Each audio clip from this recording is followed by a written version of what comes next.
আজকে আমি তোমাদেরকে করাবো অষ্টম শ্রেণী ব্লসমস ইংলিশ বুকের lesson number 1 the wind cap, যেটি লিখেছে জেনি ইয়েলেন। তো চলো শুরু করছি। There was once a lad who wanted to be a sailor, but his mother would not let him go to the sea. একদা সেই সময় ল্যাড নামক বালক যে চাইতো একজন নাবিক হতে, কিন্তু তার মা তাকে যেতে দেবে না সমুদ্রে। Child, what do you know of sailing? She would say. তার মা তাকে বলল, বাছা, সমুদ্রের নাবিকদের সম্পর্কে তুমি কি জানো?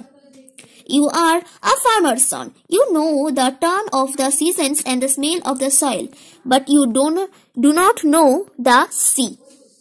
তুমি একজন কৃষকের ছেলে, তুমি জানো ঋতুর পরিবর্তন ও মাটির গন্ধ জানো, কিন্তু তুমি জানো না সমুদ্রের ব্যাপারে। Now the boy, whose name was John, had always obeyed his mother.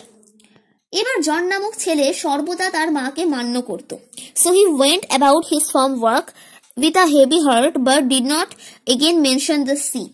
তারপর সে তার জমিতে কাজ সেটা করতে চলে গিয়েছিল খুব দুঃখ পেয়ে, আর কখনোই সমুদ্রে যাওয়ার কথা উল্লেখ করেনি। One day he had been walking behind the plough. একদিন লাঙ্গল যখন দেওয়া হয় সে তখন হাঁটছিল। He all but ran over a tiny green turtle on a clod of dirt.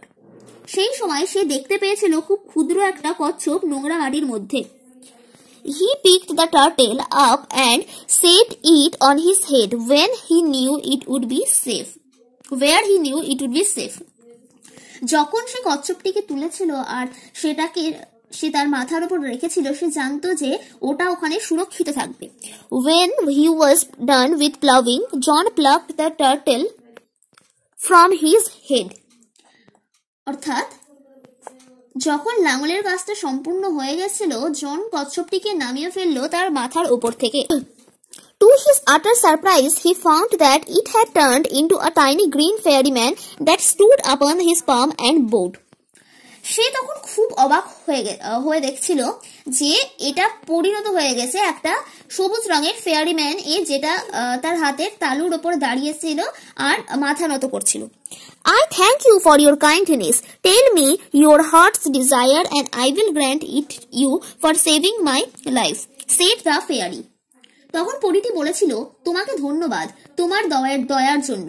আমাকে বলো তোমার মনের ইচ্ছা কি, আমি সেটা তোমাকে দেব, কারণ তুমি আমার জীবন বাঁচিয়েছো। জন bowed back but said nothing. জনও তখন তার মাথা নত করেছিল, কিন্তু কিছু বলেনি। Although his heart yearned to go out to the sea, he did not express his wish. যদিও তার যে হৃদয় এর প্রবল ইচ্ছা ছিল সমুদ্রে যাওয়ার, সে কিন্তু তার ইচ্ছে প্রকাশ করেনি। The green fairyman could read a heart easily, so he said, I see you wish to go sailing. সবুজ পরীর মতন মানুষটির হৃদয় পড়তে পারে খুব সহজেই, সুতরাং সে বলেছিল, আমি বুঝতে পারছি তুমি নাবিক হতে চাও। John's face answered for him. জনের মুখটা দেখেই সে বুঝতে পেরেছিল। এবার আমরা অ্যাক্টিভিটি করে সলভ করে নিই। অ্যাক্টিভিটি 1 এ দেখো কি বলেছে, tick the correct alternatives. The lad had wanted to be a, এখানে হবে অ্যান্সারটা সেলার হতে চেয়েছিল, মানে নাবিক। Mother told the lad that he knew the smell of the soil, সয়েলের গন্ধ জানতো, মাটির। John put the turtle on his head, মাথার উপরে রেখেছিল। The fairy man wanted to know John's heart's desire. Activity 2 টা বলেছে rearrange the following sentences in the correct order and put the numbers in the given boxes. তো আমি লিখে দিচ্ছি, একেরটা হবে হচ্ছে, তোমরা পড়ে দেখে নেবে, একেরটা হবে 2, 2এরটা এখানে হবে 1, 3এরটা হবে 4, 4এরটা হবে 3, 5এরটা হবে হচ্ছে 6, আর এখানে 6এরটা হবে হচ্ছে 5। বোঝা গেল? দেখে নাও। Activity 3, answer the following question. Why do you think John thought that the turtle would be safe on his head? তাহলে অ্যানসারটা তোমরা এটা লিখবে, John thought that the turtle would be safe on his head because at that time he was plowing and there were lots of obstacles around the turtle and the turtle had the chances to get injured by other animals or by the plowing tool. আজকে তোমাদেরকে আমি অ্যাক্টিভিটিগুলো এবং যে first প্যারাটা ছিল সেটা কিন্তু করিয়ে দিলাম, এখান থেকে করিয়ে দিলাম। তো নেক্সট দিন আমরা আলোচনা করব লেটস কন্টিনিউ থেকে এবং তার অ্যাক্টিভিটিগুলো সলভ করিয়ে দেবো। তো থ্যাঙ্কস ফর ওয়াচিং, অ্যান্ড ভিডিওটা ভালো লাগলে সাবস্ক্রাইব করে দেবে।